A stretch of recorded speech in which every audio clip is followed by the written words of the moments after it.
Olá, queridos, bem-vindo ao canal Maísa Vigneron. Você que se deslocou até aqui mais uma vez para estar estudando comigo de aluno para aluno a nossa lição da revista Palavra e Vida, edição 81, Atos da Igreja Primitiva. Nós vamos estar estudando Atos e os relatos da Igreja Primitiva, a revista escrita pelo pastor Eric Mendonça. E a lição dessa semana é a lição 4, a formação dos apóstolos. Vamos estar aqui tentando destacar aquelas partes que mais nos chamaram a atenção, para a gente já chegar esperto no domingo aí, né?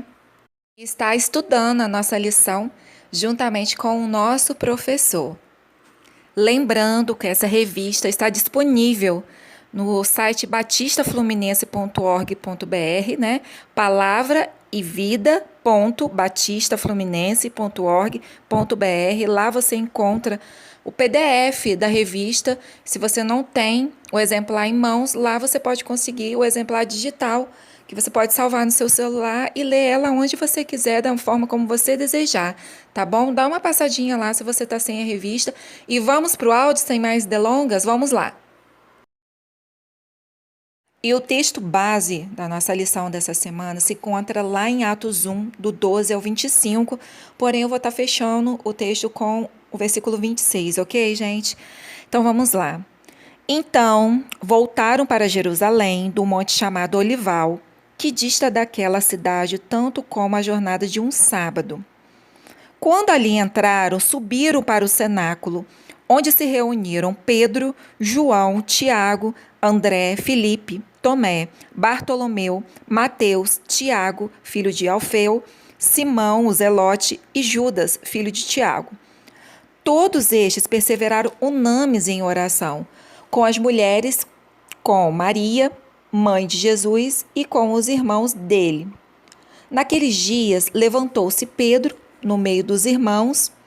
Ora, compunha-se a assembleia de umas 120 pessoas, e disse: Irmãos, convinha que se cumprisse a escritura que o Espírito Santo proferiu anteriormente por boca de Davi acerca de Judas, que foi o guia daqueles que prenderam Jesus. Porque ele era contado entre vós e teve parte nesse ministério. Ora, este homem adquiriu um campo com o preço da iniquidade, e precipitando-se, rompeu-se pelo meio dele, e todas as suas entranhas se derramaram. E isto chegou ao conhecimento de todos os habitantes de Jerusalém, de maneira que em sua própria língua esse campo era chamado Acéldama, isto é, campo de sangue. Porque está escrito no livro dos Salmos: fique deserta a sua morada, e não haja quem nela habite. Tome outro o seu encargo. É necessário, pois, que dos homens que nos acompanharam todo o tempo que o Senhor Jesus andou entre nós, começando no batismo de João, até ao dia em que dentre nós foi levado às alturas, um destes se torne testemunha conosco da sua ressurreição. Então, propuseram dois: José, chamado Barsabás, cognominado Justo, e Matias. E orando, disseram: Tu, Senhor, que conheces o coração de todos, revela-nos qual destes dois tem escolhido para preencher a vaga neste ministério e apostolado do qual Judas se transviou, indo para o seu próprio lugar. E os lançaram em sorte, vindo a sorte recair sobre Matias, sendo-lhe então votado lugar com os 11 apóstolos. E essa lição tem como objetivo a gente estar relembrando a chegada de Matias para compor um novo número de apóstolos e fazer a gente entender a importância de a gente tomar decisões sobre a direção do nosso Deus.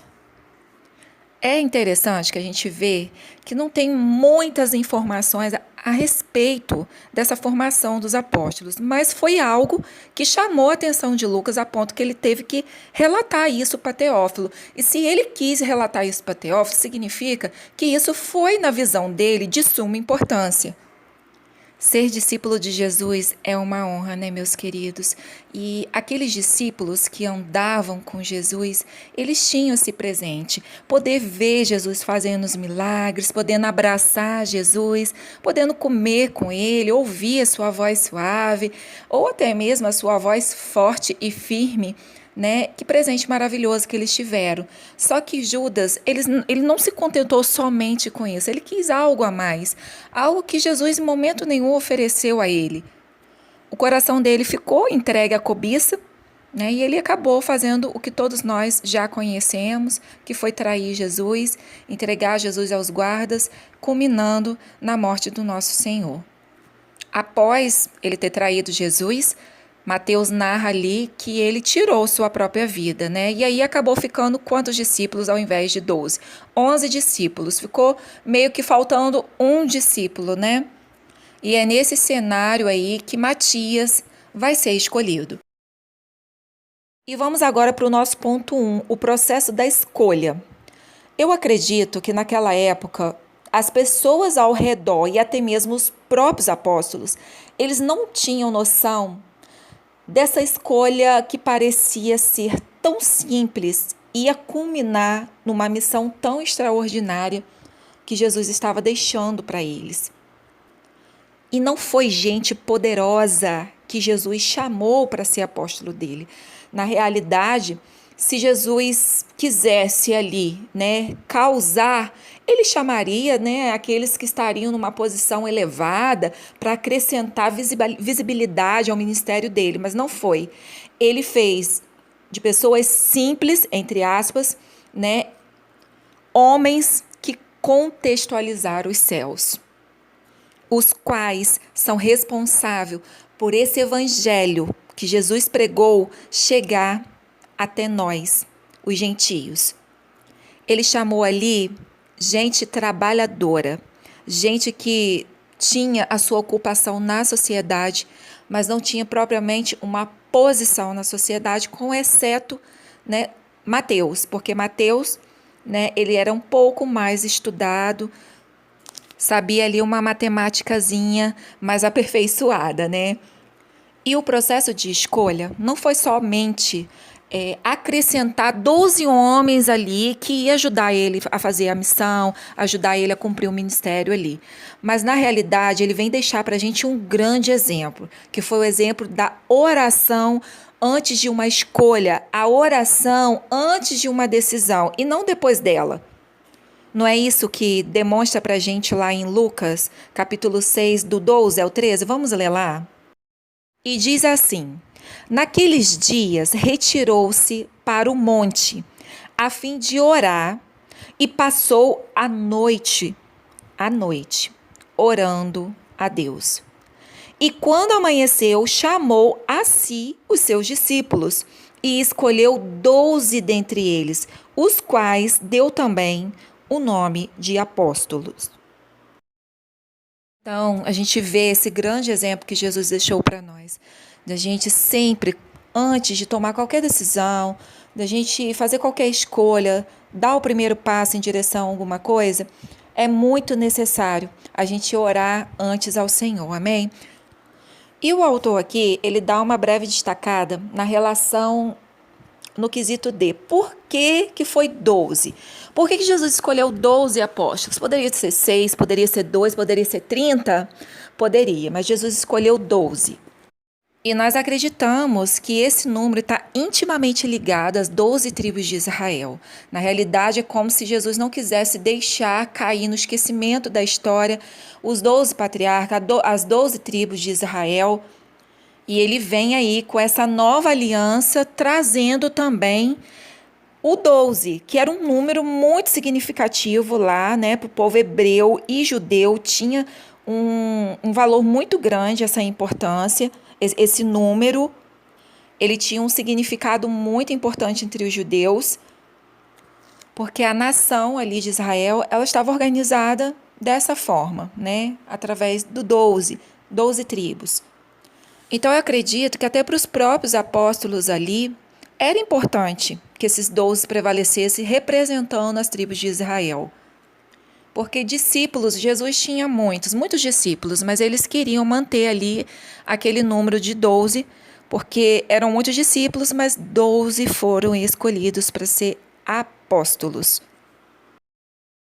No ponto 2, que é a escolha propriamente de Matias, é a continuação aí bem íntima do processo de escolha, né, que é o ponto 1. A gente vai falar agora um pouquinho dessa escolha, mas também essa escolha de Matias mostra o processo de como ela teve os seus critérios. Então, para mim, na realidade, tinha que ser um ponto só, mas o autor subdividiu em 2 pontos. Então, vamos lá. É interessante ver que Matias foi escolhido como apóstolo, porém, cadê Matias? Que ninguém mais ouviu falar na Bíblia.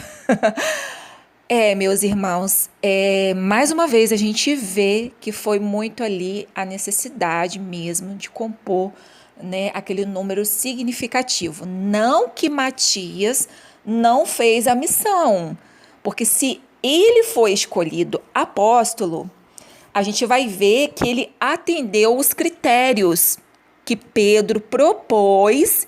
E se ele atendeu os critérios que Pedro propôs, isso significa que ele era um discípulo de Jesus. Então, ele estava na obra, ele estava ali fazendo as coisas, né, da missão de Cristo. Mas a verdade é, né, que não tem mais nenhum relato na Bíblia sobre Matias. O porquê, né, que ele não foi escolhido ali, quando Jesus estava naqueles 40 dias ali após a ressurreição, o porquê que ele não foi escolhido pelo próprio Jesus, o porquê que ele não foi escolhido antes da ascensão, propriamente a gente não sabe. Mas para a cultura cristã daquela época, era necessário a escolha de mais um. E quem é que podia ser escolhido como apóstolo? O candidato tinha que ter andado com Jesus desde o início do ministério de Jesus, né? Então, deveria, sim, Pedro estava dizendo assim, tem que ser escolhido alguém que é um discípulo de Jesus, que está andando com ele desde o início. E também, né, que quando João batizava. E, além disso, ele deveria ser testemunha da ressurreição de Jesus. Se ele deveria ser testemunha da ressurreição de Jesus, ou seja, ele teria que ter acompanhado todo o ministério de Jesus, porque se ele queria alguém que já acompanhava desde lá de quando João batizava até a ressurreição, ou seja, esse candidato tinha que ter acompanhado a vida de Jesus ali enquanto ele esteve ali na terra, né? Acompanhado desde quando ele ali surgiu fazendo a missão dele, o ministério dele. E quem eram esses camaradas? Quem foi levantado como candidato diante dessa regrinha que Pedro propôs ali, né? Desses critérios de escolha que Pedro ali propôs? Temos, então, José chamado Barsabás, né, que era conhecido como Justo, e temos Matias. E para ser feito essa escolha, tinha uma fórmula e tinha uma forma. O que era a fórmula? O que já foi deixado ali pré-escrito, pré-estabelecido, que se deve fazer antes de tomar uma decisão, antes de fazer uma escolha, antes de dar um passo em direção a alguma coisa. A oração, não foi esse o exemplo que Jesus deixou na escolha dos 12 apóstolos? Então, a fórmula nós temos que orar antes de decidir quem vai ser. Apareceu aqui, não apareceu só um candidato, apareceu 2. Nós estamos diante de uma escolha, estamos diante de uma decisão. E aí nós temos que orar como Jesus orou. Aí você viu que eles cumpriram o exemplo de Jesus. E qual era a forma? A forma que eles escolheram foi através da sorte. A sorte que é igual de jogar na loteria? A sorte que é igual de você jogar um jogo de azar? Não. Era a sorte que se tinha lá na cultura deles. Era um método, né, que eles tinham na cultura deles de escolher algo, né? Não era que eles iam ter uma perda, um ganho, uma aposta, não se tratava disso. Era orando, pedindo direção a Deus e acreditando que o próprio Deus ali influenciaria naquele método que eles iam fazer. Era uma forma que eles tinham ali de ver, né, Deus ali agir, de ouvir Deus através da oração e Deus agir ali naquela decisão, tirando a sorte. Olha, se a gente for trazer por dias de hoje, né, embora a nossa cultura seja totalmente diferente da cultura oriental, mas se a gente for trazer para os nossos dias de hoje, não é muito diferente com o que a nossa denominação batista faz. Vamos lá, quando a gente quer escolher um pastor, um vice-presidente ou qualquer outra coisa dentro da nossa igreja, o que a gente faz? Por votação. A gente não usa um método de escolha, a gente usa a votação na Assembleia para decidir algo. E lá com eles, era o quê? Era o método de tirar a sorte, né? Pegando duas pedrinhas, talvez, vamos imaginar assim, né? Que tinha ali o José e tinha o Matias. Aí eles pegavam, vamos botar duas pedrinhas. A que estava pintada era o Matias e a que não estava pintada era o José. Vamos orar, vamos usar a fórmula, vamos orar. Vamos, bota aí dentro do potinho, sacode, sacode. A forma que a gente vai fazer para decidir vai ser essa. Deus vai intervir nesse momento e nós vamos ver quem vai sair, que padrinho vai sair. Sacode, sacode, sacode. Pegou dentro do potinho, saiu lá a pedrinha que não está manchada. Pronto, escolhemos Matias. Era esse o método. Não tem nada a ver com loteria, não tem nada a ver com perca, né, de lucros investidos, nada a ver. É uma coisa totalmente diferente, era uma coisa cultural e um método de escolha. Então, deu para entender aí, meu povo? Não vai falar assim, porque os apóstolos lá tiraram a sorte, então hoje eu jogo na loteria. Pelo amor de Deus, misericórdia, hein, irmãos? Então, vamos lá agora para o outro ponto?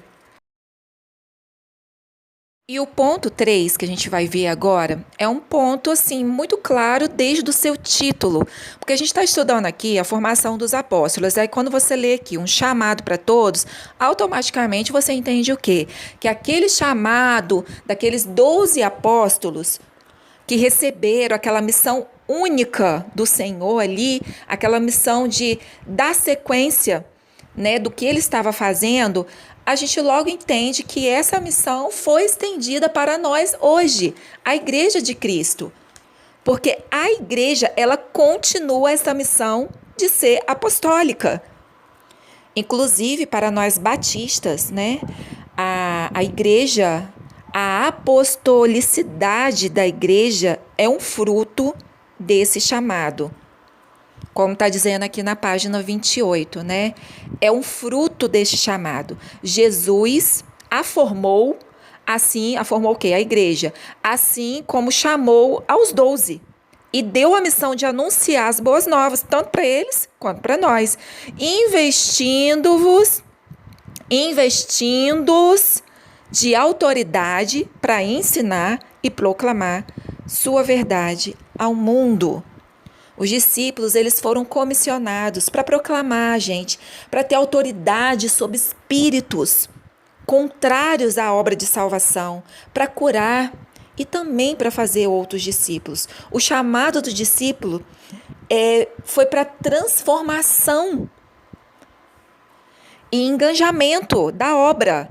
E a missão continua, como a gente viu na ascensão de Jesus na lição passada. A bola agora foi passada para nós. Depois que Jesus ascendeu, subiu aos céus, agora é conosco. É por isso que ele enviou o Espírito Santo, para o Espírito Santo nos capacitar, por o Espírito Santo nos dar coragem, ousadia para cumprir a missão. E é importante você saber que Deus tem confiado essa missão de fazer discípulos a você hoje, a mim, a nós. Chegando à conclusão agora da nossa revista, a gente vai perceber que o autor realmente, ele usou dessa passagem aí, da escolha de Matias, para reformular aí os 12 apóstolos. Ele usou disso, na realidade, para nos fazer realmente entender a importância de nós orarmos, de nós dedicarmos ao Senhor todas as nossas atitudes, escolhas, decisões, passos, projetos, planos, porque, de fato, quando Cristo está à frente das nossas decisões, escolhas, nós temos uma perspectiva muito maior de que tudo vai dar certo. Eu acho que essa não é bem a palavra, mas de que estamos fazendo a vontade de Deus. Às vezes, você vai ter um emprego que você orou, que Deus te deu, mas você vai passar, às vezes, alguma adversidade, alguma intempérie lá naquele emprego. Aí, o dia que você estiver passando uma adversidade, você vai falar: ah, Senhor, eu acho que esse emprego não veio de ti. Não, aquele emprego veio do Senhor para a sua vida. Entendeu? Mas nem sempre vai ser do jeitinho que você quer, na perfeição que você quer. Nós vivemos num mundo cheio de aflições, né, amados? Que temos circunstâncias difíceis, adversidades difíceis, nós lidamos com o ser humano, né? Que são pessoas difíceis, a começar por nós.